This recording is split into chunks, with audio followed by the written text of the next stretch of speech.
Hello everyone, my name is Joseph M. Ludanco, a registered criminologist, a graduate of Master of Science in Criminal Justice, and also a second dan black belt. Today, I'm going to discuss a PE1 or a self-defense course for first-year criminology students. So, allow me to share the a short introduction.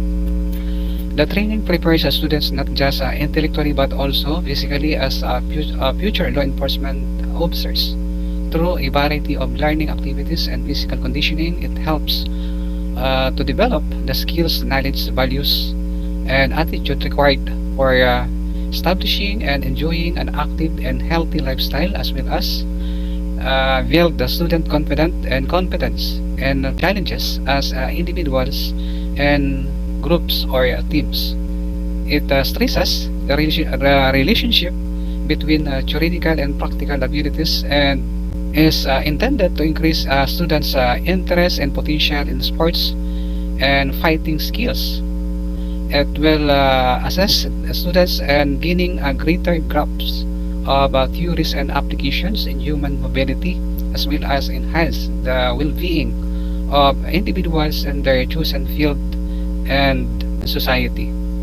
Another, the objective of the self-defense training. The fundamental goal of self-defense training is to equip you with the ways to deal with an assault on your own. Emphasis is on remaining calm and strategic in your reaction. However, the emphasis might also be on developing advanced combat methods. The next one, what exactly self-defense? Self-defense is a collection of particular methods and routines for dealing with the risk you are likely to face. It is not a sport, unlike martial arts.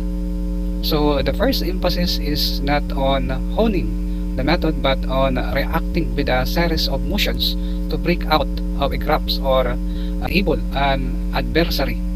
Self-defense training also includes the following topics. First, various types of strikes. The next one, how to defend oneself when being attacked. Another, how and where to retaliate. Next one is blocks. Another, methods for breaking free from a choke hold or grip. Next one is remaining calm and the aftermath of an assault. The last one, how to recognize a threat. This is the basic self-defense. Basic self-defense, the fundamental self-defense course is designed for students who want to study hands-on self-defense methods based on martial arts like Taekwondo, Judo, Karate-Do, and so on. The session will cover basic steps and movements, blocking, kicking, punching, basic pulling, and diverse striking techniques.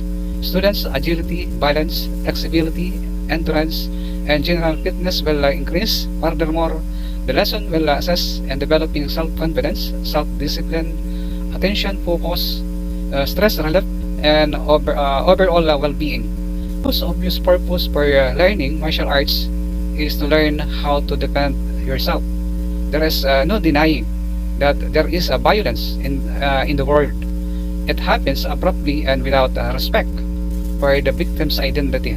Violence has the potential to damage everyone. It is critical to be ready for such eventualities. One is the course description. As to the course description, the training includes the study of several varieties of Judo and Karate-Do as self-defense methods for law enforcement personnel, pole safety, back kicks, throws, fighting postures, punching, open hand strikes, hand grips, and grabbing, a headlock and hammerlock, kata training, and body conditioning through exercise, increased force, and flexibility are all covered. Learning outcomes. At the end of this course, the students are expected to develop self-defense skills and basic motor agility, be an active and willing participant with a good attitude, identify and perform basic self-defense techniques and katas. The next one is the uniform. The pajama-like uniform worn by karatekas is called gi. This uniform comes usually in 7 sizes. They are loose so as not to restrict movement. The traditional color of gi is white, although black is occasionally seen. And the next one is the training equipment.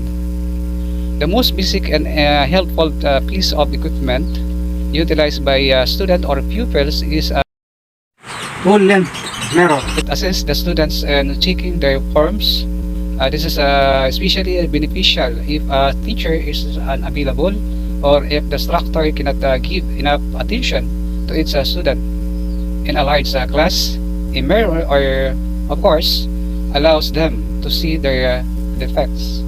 The next one is striking device, including the following. So first, we have makiwara. This is the traditional item used and training by a prospective student. It is the standing upright. This may be built or purchased commercially. Boxers usually utilize a hefty cylinder shape bag mounted to the ceiling as the training bag. And the next one, the punching ball is an inflatable ball that is fastened to the ceiling and the floor via elastic cables because it is light. It does not provide much resistance to blows. The equipment allows the student to improve his reflexes and muscle quickness. Next one is the class procedure. To start the class, the following should be taken into consideration. First, the classes reflect the spiritual qualities upon which martial arts is historically and philosophically founded. Spacious but a simple training area with immaculate environment assessed and creating an atmosphere of dignity and sincerity for the training. The next one, discipline is the fundamental attitude observed in a class except for the voice of their instructor. In face-to-face classes, sounds of their movements, silent prevails. Punctuality is also being demanded. A student who always comes late is advised not to continue attending the classes anymore because of the disruptive influences he brings. Number 3, maturity is also required to stress self-control and the training area. Another one, the instructor will give the command attention, and then after about a second, the command bow. Both the instructor and students will bow. Actually, there are two kinds of bows: the standing and kneeling bow. Okay, the next one, just after the bowing and ritual, the instructor provides a time for meditation. This meditation period typically lasts about 5 minutes. It helps to clear the mind of all irrelevant thoughts. This means everyone can devote their entire mental process to learning self-defense. The best position considered for meditation is the kneeling position. And the last one, everyone again assume the attention stance after the meditation. The instructor leads the warm-up and stretching exercises for 15 to 20 minutes. The following are the warm-up and stretching exercises. First, the neck circles.